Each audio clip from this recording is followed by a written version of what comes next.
ধন্যবাদ সদৌ দাদাকে, জেমস রোজারিও দাদা। আমি ধন্যবাদ দিই আপনাকে, তিনি পরিচালনা দান করছেন এবং সেই সঙ্গে আজকে এভরিডে প্রেয়ার গ্রুপে যারা যুক্ত রয়েছেন এবং এই গ্রুপ যারা পরিচালনা দান করছেন সবাইকে আমি কৃতজ্ঞতা এবং ধন্যবাদ জানাই।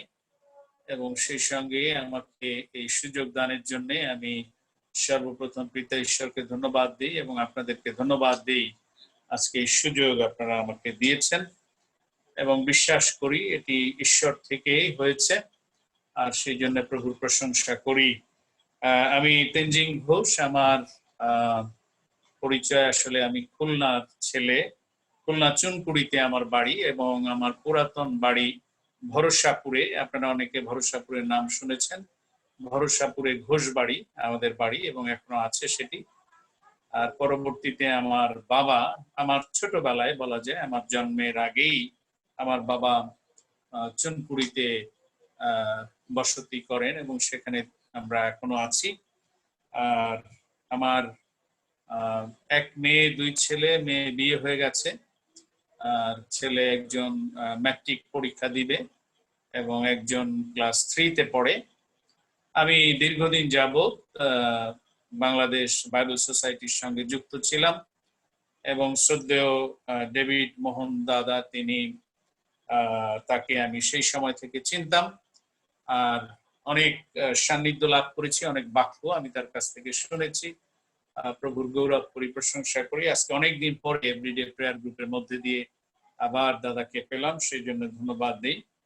এবং তারপরে আমি এডুকেশন ডেভেলপমেন্ট প্রজেক্ট নামে আরেকটি প্রজেক্টে আমি বেশ কিছুদিন কর্মরত ছিলাম এবং তারপরে আমার একটা ছোট্ট মিনিস্ট্রি আমি করেছি এবং সেটি গ্লোরি ডেভেলপমেন্ট ফাউন্ডেশন এবং সেটির পরিচালক হিসেবে দায়িত্ব পালন করছি। সঙ্গে সঙ্গে গিডিয়ন ইন্টারন্যাশনালের বিশেষ করে ফিল্ড কোঅর্ডিনেটর হিসেবে বাংলাদেশের দায়িত্ব পালন করছি। সেই জন্য প্রভুকে ধন্যবাদ দিই যে প্রভু তার কার্যে বিভিন্ন ভাবে ব্যবহার করছেন এবং আজকে আপনাদের সামনে প্রভুর বাক্য বিভাজনের এই সুযোগ প্রভু করে দিলেন।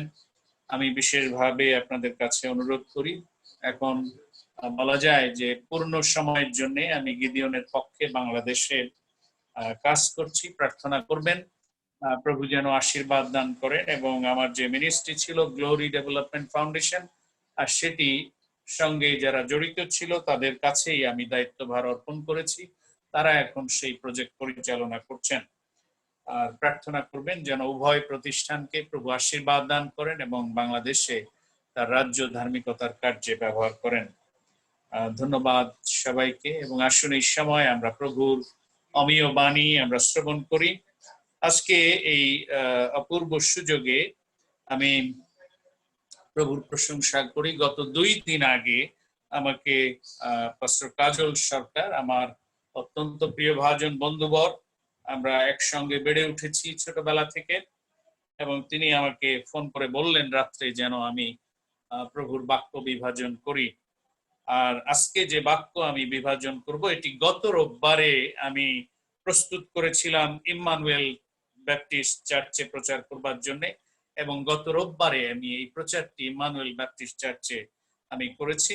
এবং আমি চিন্তা করছিলাম যখনই আমাকে কাজল ভাই ফোন দিলেন, আর তখন আমি চিন্তা করলাম যে এই অল্প সময়ে আমি এই বিষয়টি আজকে আমাদের এভরিডে প্রেয়ার গ্রুপে আমি সবার জন্য তুলে ধরতে চাই। এবং প্রভু আমাকে সাহায্য করলেন। আমি যখন প্রার্থনায় এই বিষয়টি রাখলাম এবং প্রভু সেই বিষয়ে আমাকে উৎসাহিত করলেন, অনুপ্রাণিত করলেন। আর আসলে এই সময় আমরা কলসীয় পুস্তক তার 3 অধ্যায়, কলসীয় তার 3 অধ্যায় 1 থেকে 15 পদের আলোকে আমি আজকে বিশেষভাবে কিছু কথা আমি বলতে চাই। এবং আজকে বিশেষভাবে কলসীয় তার 3 অধ্যায় আমি 1 থেকে প্রথম যে অংশ 4 পদ আমি পাঠ করছি, এবং আমি একসঙ্গে এই অংশটি পাঠ করব না, কিন্তু ধীরে ধীরে এই অংশ প্রচারের মধ্যে আমি পাঠ করব। এবং 1 থেকে 4 পদ আমি পাঠ করছি এবং সেখানে লেখা আছে, অতএব তোমরা যখন খ্রিস্টের সহিত উত্থাপিত হইয়াছ তখন সেই ঊর্ধ্বস্থানের বিষয় চেষ্টা করো। যেখানে খ্রিস্ট আছেন, ঈশ্বরের দক্ষিণে বসিয়া আছেন। ঊর্ধ্বস্থ বিষয়ে ভাবো, পৃথিবীস্থ বিষয়ে ভাবিও না। কেননা তোমরা মরিয়াছ এবং তোমাদের জীবন খ্রিস্টের সহিত ঈশ্বরে গুপ্ত রহিয়াছে। আমাদের জীবন স্বরূপ খ্রিস্ট যখন প্রকাশিত হইবেন, তখন তোমরাও তাহার সহিত প্রতাপে প্রকাশিত হইবে। আমেন। ইহাই প্রভুর বাক্য। প্রভু তার বাক্যে আমাদেরকে আশীর্বাদ দান করুন। বিশেষভাবে কোন কোন বাইবেলে এই অধ্যায়ের উপরে একটি হেডিং রয়েছে এবং সেটি এইভাবে লেখা রয়েছে, পবিত্র জীবন যাপনের নিয়ম। আজকে আমি সেই কথাই আমাদের সকলের উদ্দেশ্যে বলতে চাই। পবিত্র জীবন যাপনের নিয়ম, কিভাবে পবিত্র জীবন যাপন করতে হয়, আর সেই নিয়ম কানুন এখানে বিশেষভাবে প্রেরিত পৌল তিনি তার পত্রে কলসীয় মণ্ডলীর কাছে তথা সমস্ত মণ্ডলীর কাছে, সমস্ত বিশ্ববাসীর কাছে সেটি তিনি প্রকাশ করেছেন। এবং বিশেষভাবে খ্রিস্টীয় জীবনের ব্যক্তিগত নিয়মানুবর্তিতা সম্পর্কে এখানে সুস্পষ্ট ধারণা দেওয়া হয়েছে। সেলফ ডিসিপ্লিন, আর সেই সেলফ ডিসিপ্লিন ব্যক্তিগত নিয়মানুবর্তিতার সম্পর্কে এখানে রয়েছে। এবং এক পদে পরিষ্কার ভাবে যে বিষয়টি এখানে উল্লেখিত হয়েছে, আর প্রথম যে বিষয় আমরা এখানে খুঁজে পাই, আর সেটি হচ্ছে রিমেম্বার ইওর আইডেন্টিটি। আমাদের স্মরণ রাখা দরকার আমার পরিচয় কি। আর এটি প্রকাশ করেছে এক পদ, আমাদের পরিচয় কি, বিশ্বাসী হিসাবে, খ্রিস্টান হিসাবে আমাদের পরিচয় কি। রিমেম্বার ইওর আইডেন্টিটি, স্মরণ রাখা দরকার আমার পরিচয় কি। খ্রিস্টের সঙ্গে উত্থাপিত জীবিত মানুষ, এটি হচ্ছে আমার আইডেন্টিটি। আমি যখন প্রভু যীশু খ্রিস্টকে গ্রহণ করেছি, খ্রিস্ট যখন বিশ্বাসী হয়েছি, নিজেকে বিশ্বাসী বলে পরিচয় দিচ্ছি, আর সেটি আমার পরিচয় আর আইডেন্টিটি হচ্ছে এই, আমি খ্রিস্টের সঙ্গে উত্থাপিত একজন ব্যক্তি। আমি মৃত মানুষের দলের লোক নই, আমি মৃত লোক নই। আর সেই জন্য এটি আমাদের আইডেন্টিটি। আমাদের স্মরণ রাখা প্রয়োজন যে আমরা জীবিত মানুষের অংশ। আমি জীবিত একজন ব্যক্তি, আমি খ্রিস্টের সঙ্গে উত্থাপিত একজন ব্যক্তি। আমি ঊর্ধ্বের লোক, অর্থাৎ ঊর্ধ্বস্থিত যে লোক আছে, আর সেই লোকের অংশ আমি। এই পৃথিবীর মৃত লোক আমি নই। আর সেই জন্যে আমাদের স্মরণ রাখা দরকার আমাদের আইডেন্টিটি, আমাদের পরিচয় কি। আমরা অনেক সময় বিশ্বাসী হিসাবে জীবনযাপন করি, আমরা অনেক সময় নিজেদেরকে খ্রিস্টান বলে পরিচয় দেই। আমরা আমাদের জীবনকে অনেক অনেক গভীরতায় নিয়ে যাই এবং আমরা বলি যে আমরা অনেক ধর্মকর্ম করি, অনেক বিশ্বাসের জীবন আমরা যাপন করি এবং ধর্মের জন্য অনেক কাজ করি, আমরা অনেক দান ধ্যান করি এবং অনেক প্রচার কার্য করি, অনেককে আমরা সুসমাচার দেই। কিন্তু আমরা বিশেষভাবে যে জীবন আমরা যাপন করি, আর সেটি আমরা লক্ষ্য করি যে আমরা মৃত লোকদের আমরা সমতুল্য হয়ে আমরা জীবন যাপন করি। এবং অনেক সময় আমাদের হতাশা, আমাদের নিরাশা, আমাদের সমস্ত রকম বিশেষভাবে কষ্ট, দুঃখ, বেদনা, এগুলি এমন ভাবে আমাদেরকে গ্রাস করে, আর তখন মনে হয় আমি মৃত লোকের দলের একজন। এবং আমার জীবনযাপন, আমার কর্মপদ্ধতি, আমার সমস্ত কিছু প্রকাশ করে যে আমি এই পৃথিবীর মানুষের দলের একজন, এই জগতের লোকের একজন, এই জগতিস্থ মানুষের একজন। কিন্তু আমি ঊর্ধ্বস্থিত লোক নই, আমি খ্রিস্টতে উত্থাপিত জীবিত লোকদের লোক নই। আমার জীবনযাপন সেটি প্রকাশ করে। সেই জন্য প্রিয় ভাই বোনেরা, আমাদের স্মরণ রাখা দরকার বিশ্বাসী হিসাবে আমার আইডেন্টিটি কি, আমার পরিচয় কি। আমি খ্রিস্টের সঙ্গে উত্থাপিত জীবিত একজন ব্যক্তি, আর সেটি হচ্ছে আমার আইডেন্টিটি। আর সেই জন্য আমার জীবনযাপন সেরকম হওয়া প্রয়োজন প্রিয় ভাই বোনেরা। এবং দ্বিতীয় যে বিষয় আলোকে আমরা দেখি এই পদের আলোকে, আর সেখানে এই কথা লেখা রয়েছে, রিনিউ ইওর থট লাইফ। দুই পদ এই কথা আমাদেরকে বলে আমাদের নবায়িত হওয়া দরকার আমাদের চিন্তা চেতনার। আমরা যে খ্রিস্টতে উত্থাপিত জীবিত মানুষ, আর সেই জন্য আমাদের জীবনের নবায়ন হওয়া দরকার।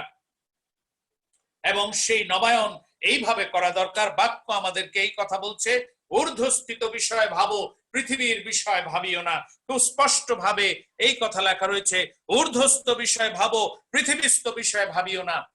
আমরা অনেক সময় আমরা ঊর্ধ্বস্থ বিষয় ভাবি না, আমরা ঊর্ধ্বলোকের বিষয়ে ভাবি না, আমরা স্বর্গীয় বিষয়ে ভাবি না, আমরা আধ্যাত্মিক বিষয়ে ভাবি না, কিন্তু আমরা জগতিস্থ বিষয় নিয়ে আমাদের অনেক বেশি চিন্তা ভাবনা, এবং আমরা বৈষয়িক বিষয় নিয়ে আমরা অনেক বেশি মত্ত থাকি। কিন্তু বাক্য এই কথা বলছে, ঊর্ধ্বস্থ বিষয়ে ভাবো, পৃথিবীর বিষয় ভাবিও না। প্রিয় ভাই বোনেরা, আমরা জগতিস্থ বিষয় নিয়ে, পৃথিবীর বিষয় নিয়ে অনেক বেশি ব্যস্ত থাকি। আপনি আমি যদি আমাদের সারাদিনের জীবন পদ্ধতি পর্যালোচনা করি, তাহলে আমি দেখতে পারি যে আমি আমার জীবনে কতটুকু সময় ঊর্ধ্বস্থ বিষয় নিয়ে ভেবেছি, কতটুকু সময় আমি ঊর্ধ্বস্থ বিষয় নিয়ে কাজ করেছি, কতটুকু সময় আমার দৃষ্টি ঊর্ধ্বস্থ বিষয়ের দিকে রয়েছে। আর যদি সেটি আমি মূল্যায়ন করি, তাহলে আপনি আমি লক্ষ্য করতে পারি আমাদের জীবনের অধিকাংশ সময় আমরা পৃথিবীস্থ বিষয় নিয়ে আমরা মত্ত। আমাদের কিভাবে সম্পত্তি হবে, কিভাবে গাড়ি বাড়ি হবে, কিভাবে এই জগতে আমাদের প্রতিপত্তি হবে, কিভাবে জগতের সম্মান আমরা গ্রহণ করব, কিভাবে অনেকের থেকে আমরা ঊর্ধ্বে উঠতে পারবো, অনেকের থেকে আমরা অনেক বেশি সম্মান প্রতিপত্তি আমরা লাভ করব। আর সেই বিষয় আমাদের অনেক বেশি আগ্রহ। আর সেই জন্য প্রিয় ভাই বোনেরা, বাক্য এই কথা বলছে, ঊর্ধ্বস্থ বিষয়ে ভাবো, পৃথিবীস্থ বিষয়ে ভাবিও না। বিশ্বাসী হিসাবে আপনার এবং আমার চিন্তা চেতনার নবায়ন দরকার। আর সেই জন্য আমাদের নবায়িত হওয়া দরকার। রিনিউ ইউর থট লাইফ, আমাদের নবায়িত হওয়া প্রয়োজন, যেন আমাদের চিন্তা চেতনা ঊর্ধ্বস্থ বিষয় নিয়ে হয়। আমরা পৃথিবীস্থ বিষয় নিয়ে যেন মত্ত না থাকি, এবং সেই বিষয়ে আমরা যেন আমাদের জীবন পরিচালনা না করি, পৃথিবীর পথে আমরা যেন না দৌড়াই প্রিয় ভাই বোনেরা। কিন্তু প্রিয় ভাই বোনেরা, আমরা যেন ঊর্ধ্বস্থ বিষয়ে ভাবি। বাক্য এই কথা বলে, যেখানে তোমার ধন সেখানে তোমার মন থাকিবে। আমরা কোথায় সঞ্চয় করছি, আমরা কোথায় আমাদের মান সম্মান অর্জন করছি, প্রিয় ভাই বোনেরা, এটি আমাদের চিন্তা করা প্রয়োজন। প্রভু যীশু তার বাক্যে বলেছে, যেখানে তোমার ধন সেখানে তোমার মন থাকবে। আমরা কোথায় আমাদের ডিপোজিট আমরা করছি, আমরা সঞ্চয় করছি কোথায়, সেটি আমাদের দেখা প্রয়োজন। আর সেই জন্য আমাদের চিন্তা চেতনার নবায়ন প্রয়োজন। আপনি আমি কোথায় রয়েছি, কি চিন্তা করছি, আসলেই কি ঊর্ধ্বস্থ বিষয়ে ভাবছি, নাকি আমরা পৃথিবীস্থ বিষয়ে মত্ত রয়েছি? বিশ্বাসী হিসাবে এটি আমাদের জানা প্রয়োজন। আমাদের আইডেন্টিটি এবং আমাদের জীবন যাপন, আমরা কি কোথায় আমরা রয়েছি। তৃতীয় যে বিষয় বাক্যে আমরা লক্ষ্য করি, এবং আমি এই অংশ আরেকটি বার পাঠ করছি, কেননা তোমরা মরিয়াছ এবং তোমাদের জীবন খ্রিস্টের সহিত ঈশ্বরে গুপ্ত রহিয়াছে। আমাদের জীবন স্বরূপ খ্রিস্ট যখন প্রকাশিত হইবেন, তখন তোমরাও তাহার সহিত স্বপ্রতাপে প্রকাশিত হইবে। এর সঙ্গে আরো একটি পদ আমি যোগ করি, অতএব তোমরা পৃথিবীস্থ আপন আপন অঙ্গ প্রত্যঙ্গ সকল অঙ্গ প্রত্যঙ্গ মৃত্যু সাত করো, যথা বেশ্যাগমন, অসুচিতা, মোহ, কুঅভিলাষ এবং লোভ, ইহাত প্রতিমা পূজা। এই সকলের কারণ অবাধ্যতার সন্তানগণের প্রতি ঈশ্বরের ক্রোধ উপস্থিত হয়। পূর্বে যখন তোমরা এই সকলে জীবন ধারণ করিতে, তখন তোমরা এই সকলে চলিতে। প্রিয় ভাই বোনেরা, ঈশ্বরের বাক্য আমাদের কাছে খুব স্পষ্ট ভাবে এই কথা বলে, অনুধাবন করা উচিত, আমার পুরাতন জীবনের মৃত্যু ঘটেছে। Recognize your old life is dead. প্রিয় ভাই বোনেরা, আমাদের অনুধাবন করা প্রয়োজন, আমাদের পুরাতন জীবনের মৃত্যু ঘটেছে। এবং বাক্য সেই কথা বলেছে, অতএব তোমরা পৃথিবীস্থ আপন আপন অঙ্গ সকল মৃত্যু সাত করো। প্রিয় ভাই বোনেরা, আমরা উত্থাপিত লোক, আমরা জীবিত মানুষের অংশ। প্রিয় ভাই বোনেরা, আমাদের অনুধাবন করা উচিত, আমাদের পুরাতন জীবনের মৃত্যু ঘটেছে, এবং পুরাতন জীবন যাপনের নিয়ম ও নূতন জীবনের মধ্যে কোনো পার্থক্য রয়েছে কিনা, আর সেটি আমাদের জীবনে বিশ্বাস হিসেবে আমাদের জীবনে সেটি পরিলক্ষিত হয়। এবং আপনি নিজেই বুঝতে পারবেন আপনি আগে কি জীবন যাপন করেছেন, খ্রিস্টকে গ্রহণ করবার পূর্বে আপনার জীবনে কি অভ্যাস ছিল, আপনার জীবন যাপন কেমন ছিল, প্রতিদিনকার রোজকার জীবন আপনার কেমন ছিল এবং খ্রিস্টকে গ্রহণ করবার পরে এখন আপনার জীবনের কি পরিবর্তন ঘটেছে সেটি আপনি আমি আমাদের ব্যক্তিগত জীবন পর্যালোচনা করলে আমরা বুঝতে পারি। আর সেই জন্য recognize your old life is dead, আমাদের অনুধাবন করা উচিত আমার পুরাতন জীবনের মৃত্যু ঘটেছে, আমি আর আমাতে নই কিন্তু খ্রিস্ট এখন আমাতে জীবিত আছেন। প্রিয় ভাই বোনেরা, এবং এখন যে জীবন আমরা যাপন করছি আর সেটি খ্রিস্টের সঙ্গে উত্থাপিত মানুষের জীবন আমরা যাপন করছি। আমরা আর মৃত মানুষের সঙ্গে জীবন যাপন করতে পারি না, পুরাতন মানুষের সঙ্গে আমাদের কোনো সম্পর্ক থাকতে পারে না, পুরাতন স্বভাবের সঙ্গে আপনার আমার কোনো সম্পর্ক থাকতে পারে না। আর সেই জন্য আমাদের অনুধাবন করা প্রয়োজন, আমাদের পুরাতন জীবনের মৃত্যু ঘটেছে, এখন খ্রিস্টে আপনি আমি একটা নূতন মানুষ এবং আমাদের চিন্তা চেতনা ঊর্ধ্বস্থ বিষয় নিয়ে, আমাদের চিন্তা চেতনা পৃথিবীস্থ বিষয় নিয়ে নয়।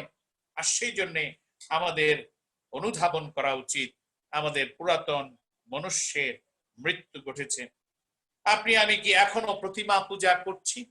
বাক্য এই কথা বলে আমরা বিশেষভাবে পৃথিবীস্থ আপন আপন অঙ্গ প্রত্যঙ্গ মৃত্যুস্বাদ করেছি, যথা বেশ্যাগমন, অসুচিতা, মোহ, কুঅভিলাষ এবং লোভ, ইহা তো প্রতিমা পূজা।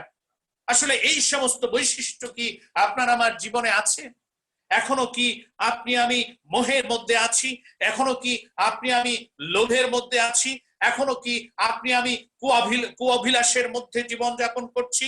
এখনো কি আপনি আমি ক্রোধ, রাগ, হিংসা এই সমস্ত নিয়ে জীবন যাপন করছি? বাক্য এই কথা বলছে এগুলি হচ্ছে প্রতিমা পূজা। আসলেই কি আপনি আমি সেই পুরাতন স্বভাবের মধ্যে রয়েছি, প্রতিমা পূজার মধ্যে রয়েছি কিনা, এটি অনুধাবন করা প্রয়োজন। প্রিয় ভাই বোনেরা, অনেক সময় আমরা বুঝতে পারি না আমাদের পুরাতন স্বভাবগুলি আমাদের জীবনে থেকে যায় এবং আমরা সেই স্বভাবের মধ্যে আমরা থাকি এবং প্রতিদিন সমস্ত কিছুর পাশাপাশি এগুলিকেও আমরা বহন করি, অর্থাৎ আমরা সমস্ত কিছু নিয়ে একসঙ্গে চলতে চাই। আমরা মন্দকেও নিয়ে চলতে চাই, ভালোকেও নিয়ে চলতে চাই, অর্থাৎ সোজা বাংলায় যেটি বলে আমরা দুইটি নৌকায় আমাদের পা আমরা দিয়ে চলতে চেষ্টা করি। প্রিয় ভাই বোনেরা, সমস্ত কিছুর সঙ্গে আমাদের মেলবন্ধন থাকে, কিন্তু বাক্য এই কথা বলছে অনুধাবন করা উচিত আমাদের পুরাতন জীবনের মৃত্যু ঘটেছে, আমি আর আমাতে নই কিন্তু খ্রিস্ট এখন আমাতে জীবিত আছেন। উত্থাপিত মনুষ্যের একজন আমি, খ্রিস্টে উত্থাপিত একজন জীবিত মানুষ, আমি এক নূতন মানুষে রূপান্তরিত হয়েছি। আমার চিন্তা চেতনা ঊর্ধ্বস্থ বিষয়, পৃথিবীস্থ বিষয় নয়। এবং বাক্য এই কথা বলে চতুর্থত যে বিষয় এখান থেকে আমরা লক্ষ্য করি, আর সেটি 8 পদ থেকে 11 পদ আমি পাঠ করছি। সেখানে এই কথা লেখা রয়েছে 8 থেকে 11 পদে, কিন্তু এখন তোমরা এই সকল ত্যাগ করো, ক্রোধ, রাগ, হিংসা, নিন্দা ও তোমাদের মুখ নির্গত কুৎসিত আলাপ, একজন অন্যজনের কাছে মিথ্যা কহিও না, কেননা তোমরা পুরাতন মনুষ্যকে তাহার ক্রিয়াশুদ্ধ বস্ত্রবৎ ত্যাগ করিয়াছ এবং সেই নূতন মনুষ্যকে পরিধান করিয়াছ, যে আপন সৃষ্টিকর্তার প্রতিমূর্তি অনুসারে তত্ত্বজ্ঞানের নিমিত্তে নতুনীকৃত হইতেছে। এই স্থানে গ্রিক কি জিহুদি, ছিন্নতক কি অছিন্নতক, বর্বর, স্কুথীয়, দাস, স্বাধীন বলিয়া কিছু হইতে পারে না, কিন্তু খ্রিস্টেই সর্বে সর্বা। প্রিয় ভাই বোনেরা, রিপ্লেস পাস্ট হ্যাবিট। প্রিয় ভাই বোনেরা, আমাদের পুরাতন স্বভাবকে আমাদের ত্যাগ করা প্রয়োজন।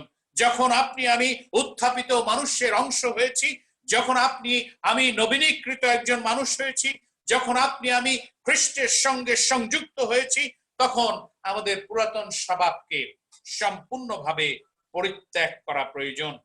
আমাদের সম্পূর্ণভাবে আমাদের পুরাতন মনুষ্যকে পরিত্যাগ করা প্রয়োজন।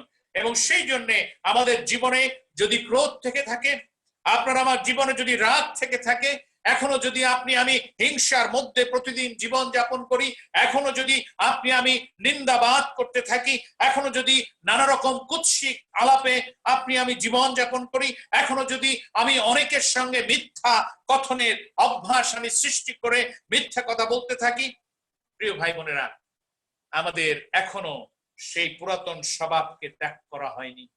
এখনো আমি সেই পুরাতন মনুষ্যে আমি রূপান্তরিত হয়ে আছি। এখনো পুরাতন মনুষ্য আমার জীবন থেকে পরিত্যাগ করেনি। এখনো আপনি যেখানে ছিলেন, এখনো আপনি আমি সেখানেই রয়েছি প্রিয় ভাই বোনেরা।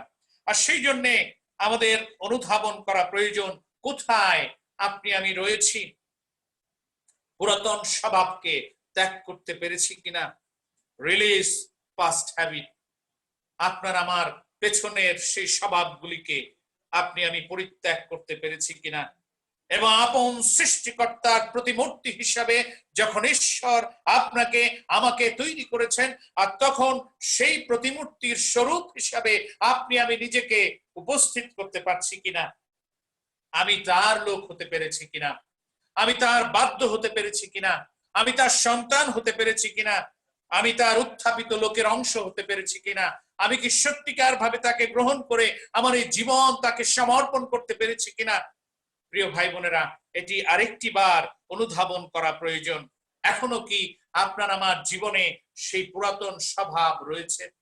এখনো কি আপনি আমি রাগ, হিংসা, নিন্দা, কুৎসিত আলাপ, মিথ্যা কথা এবং ক্রোধের মধ্যে জীবন যাপন করছি এবং সেগুলি আপনার আমার জীবনে প্রতিদিন কার্যত কাজ করে চলেছে? যদি তাই হয় প্রিয় ভাই বোনেরা, আমাদের চিন্তা করতে হবে, বিশ্বাসী হিসাবে নিজের পরিচয় আমি দিয়ে বোধহয় আরেকটি অন্যায় কাজ করে চলেছি। সেই জন্য অবশ্যই আপনাকে আমাকে ফেরা প্রয়োজন, আরেকটি বার অনুধাবন করা প্রয়োজন, কোন পথে চলেছি। আপনি আমি কি ঊর্ধ্বস্থ বিষয় নিয়ে ভাবছি এবং সেই পথের যাত্রী কিনা, আরেকটি বার নিজেকে আমাদের পর্যালোচনা করা প্রয়োজন। এবং পঞ্চমত, তার বাক্যে আমরা যেটি লক্ষ্য করি, আর সেটি আমরা লক্ষ্য করি 12 থেকে 15 পদে খুব স্পষ্ট ভাবে এই কথা লেখা আছে। অতএব তোমরা ঈশ্বরের মনোনীত লোকদের, পবিত্র প্রিয় লোকদের উপযোগী মতে করুণার চিত্ত, মধুর ভাব, নম্রতা, মৃদুতা, সহিষ্ণুতা পরিধান করো। পরস্পর স্নেহশীল হও এবং যদি কাহাকেও দোষ দিবার কারণ থাকে তবে পরস্পর ক্ষমা করো। প্রভু যেমন তোমাদিওকে ক্ষমা করিয়াছেন তোমরাও তেমনি করো। আর এই সকলের উপরে প্রেম পরিধান করো, তাহাই সিদ্ধির যোগ বন্ধন। আর খ্রিস্টের শান্তি তোমাদের হৃদয়ে কর্তৃত্ব করুক। তোমরা তো তাহারই নিমিত্তে এক দেহে আহুত হইয়াছ, আর কৃতজ্ঞ হও। বলি আমেন। ঈশ্বরের এই অমীয় বাক্যের জন্য আমরা প্রভুর প্রশংসা করি। খুব স্পষ্ট ভাবে ঈশ্বর তার বাক্যের মধ্যে দিয়ে আমাদের জীবনকে আরেকটি বার পর্যালোচনা করবার জন্য তিনি আহ্বান করেছেন।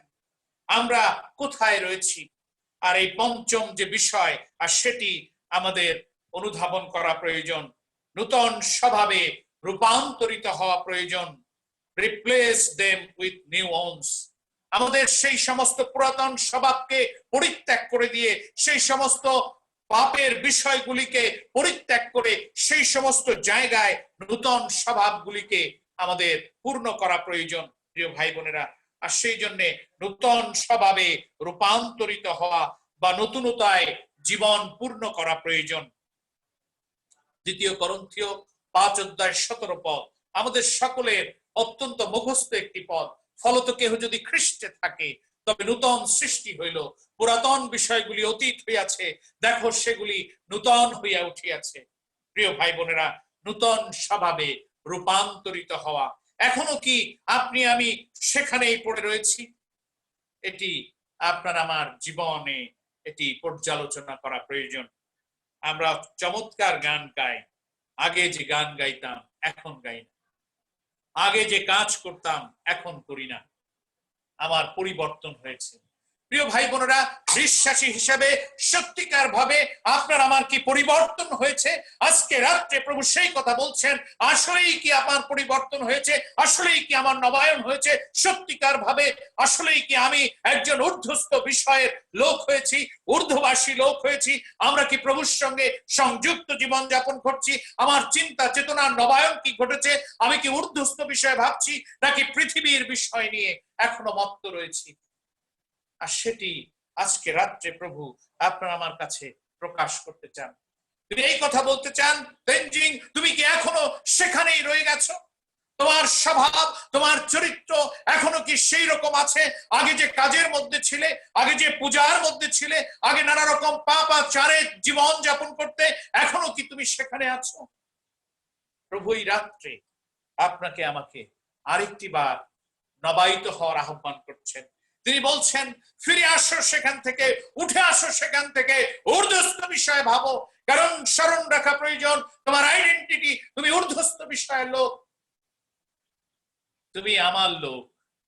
তুমি আর এই জীবন যাপন করতে পারো না, তুমি আর পাপে জর্জরিত হয়ে থাকতে পারো না। আর সেই জন্য প্রিয় ভাই বোনেরা, আমাদের স্মরণ রাখা দরকার আমার পরিচয় কি, কি আমার আইডেন্টিটি। খ্রিস্টের সঙ্গে উত্থাপিত জীবিত মানুষ আমি, এবং আমার চিন্তা চেতনার নবায়ন হওয়া দরকার। প্রিয় ভাই বোনেরা, আমরা এখনো কি নবায়িত হয়েছি কিনা? ঊর্ধ্বস্থ বিষয় আমরা ভাবছি কিনা, নাকি পৃথিবীস্থ বিষয় নিয়ে এখনো মত্ত আছি? অনুধাবন করা উচিত, আমার পুরাতন জীবনের মৃত্যু ঘটেছে, আমি আর আমাতে নই, কিন্তু এখন আমি খ্রিস্টে জীবিত মানুষের অংশ, এবং আমার পুরাতন স্বভাবকে আমি ত্যাগ করেছি। এখন নূতন স্বভাবে রূপান্তরিত হয়ে আমি একজন নূতন মানুষ হয়ে উঠছি। যদি সেটি না পারি, আমাদের এই খ্রিস্টীয় জীবন বৃথা, খ্রিস্টের সঙ্গে থাকা বৃথা, এত প্রচার এত প্রচারণা সমস্ত কিছু বৃথা। প্রিয় ভাই বোনেরা, আর সেই জন্য আজকে আমাদের আরেকটি বার প্রভু আহ্বান করছেন, আসুন আমরা আমাদের জীবনের আইডেন্টিটি, আমাদের পরিচয় আমরা দেখি, আমরা খ্রিস্টে উত্থাপিত জীবিত লোকের অংশ। আমরা আর মৃত লোক নই, এই জগৎস্থ লোকদের অংশ নই, কিন্তু প্রিয় ভাই বোনেরা, আমরা ঊর্ধ্ববাসী লোক, ঊর্ধ্বস্থ বিষয় আমাদের চিন্তা চেতনার অংশ। প্রিয় ভাই বোনেরা, আসুন না এই রাত্রে আরেকটি বার আমরা প্রভুর চরণ তলে নিজেদেরকে সমর্পণ করি, এবং আমরা এই কথা বলি, যদি এখনো আমরা কেউ আমাদের স্বভাবকে পরিত্যাগ করতে পারিনি, আমাদের পুরাতন মনুষ্যকে এখনো পরিত্যাগ করতে পারিনি, এখনো যদি আমি আমার ফেলে আসা জীবনের অংশ নিয়ে জীবন যাপন করতে থাকি, প্রভু আজকে আপনাকে সেই সুযোগ দিচ্ছেন যেন আপনি আমি আমার পুরাতন স্বভাবকে ত্যাগ করি, এবং আসুন আমরা খ্রিস্টে উত্থাপিত জীবিত মানুষের অংশ হয়ে এই জগতে তার প্রতিনিধিত্ব করি, এবং ঊর্ধ্বস্থ বিষয় ভাবি, পৃথিবীস্থ বিষয় নয়। ঈশ্বর আমাদের প্রত্যেককে আশীর্বাদ দান করুন, যেন আমরা প্রতিদিন তাতে নবায়িত হই। ধন্যবাদ সবাইকে। আমেন। আমেন। আমেন। আমেন। ধন্যবাদ পাস্টর তেনজিং ঘোষ, অসাধারণ। আমি বিশ্বাস করি আমরা সবাই পরিতৃপ্ত, আর সব থেকে শক্তিশালী মেসেজ যে আমাদের আইডেন্টিটি, আমি বিশ্বাস করি আমরা নতুন, এবং প্রত্যাশা আমাদের যে আমরা নতুন আইডেন্টিটি নিয়েই জীবনের বাকিটা পথ চলা আমরা চলতে চাই। আপনাদের সবাইকে ধন্যবাদ। আমরা এখন প্রার্থনায় যাব। আমাদের সকলের প্রার্থনা ঈশ্বরের চরণে তুলে ধরবেন রেভারেন্ড স্বাক্ষরীয় বৈরাগী। আর প্রার্থনা যাদের বিষয়গুলো আছে আপনারা অনুগ্রহ করে টেক্সট বক্সে দিয়ে দিবেন, তারপরে আমরা যখন প্রার্থনায় একসঙ্গে প্রার্থনায় যাব আমাদের তাতে সুবিধা হবে। আমি এই সময় অনুরোধ করতে চাই আমাদের রেভারেন্ড জেমস জিপু রয় দাদা, উনি আমাদের প্রভুর ভোজ অনুষ্ঠান পরিচালনা করবেন। তারপরে আমরা সকলের প্রার্থনা একত্রিত করে রেভারেন্ড স্বাক্ষরীয় বৈরাগী দাদার সাথে প্রার্থনায় যাব। জেমস জিপু রয়। ধন্যবাদ দাদা সুযোগের জন্য। আমি আজকে যে বক্তা তাকে ধন্যবাদ জানাই আগে এই জন্য যে প্রভুর ভোজের আগে যে শিক্ষাটা দেওয়া দরকার উনি কিন্তু আজকে দিয়েছেন। যারা শুনেছেন আমি বলতে চাই 100% আমি গ্যারান্টি দিয়ে বলতে পারি যে এই বাক্য ছিল প্রভুর ভোজ নেবার পূর্বের প্রস্তুতির বাক্য। আমি প্রভুকে ধন্যবাদ জানাই। আর এখন পর্যন্ত যারা প্রভুর ভোজের জন্য প্রস্তুতি নেন নাই, আমি অনুরোধ করি যদি আপনার হাতের কাছে কোনো জুস থাকে বা বিস্কিট থাকে আপনি নিতে পারেন।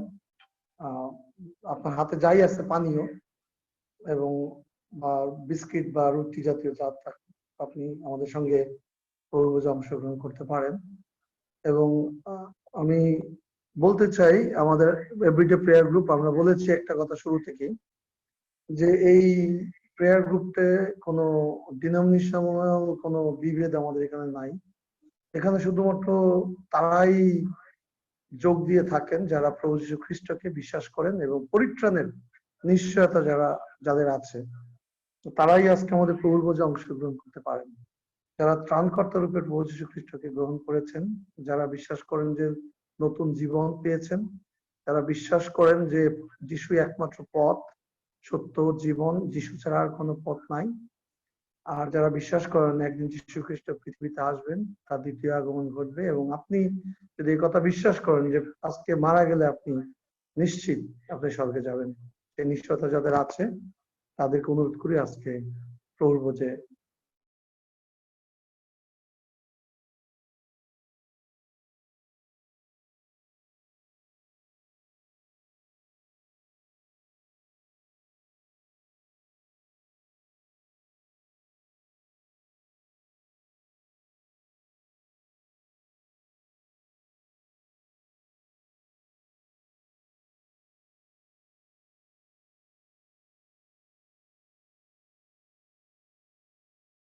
যে শিক্ষা দেয়, কিন্তু তারপরের পদগুলো অনেক গুরুত্বপূর্ণ। আমি আজকে সে বিষয়ে প্রচার করবো না, আমি শুধু একটু কথা বলি যে যারা অযোগ্য রূপে প্রভুর রুটি ভোজন কিংবা পান পাত্রে পান করিবে সে প্রভুর শরীর ও রক্তে দায়ী হবে, এটা কিন্তু খুব স্পষ্ট। তাই আমাদেরকে মনে রাখতে হবে প্রভু যাবার আগে আমাদেরকে অবশ্যই পাপ স্বীকার করা একটা গুরুত্বপূর্ণ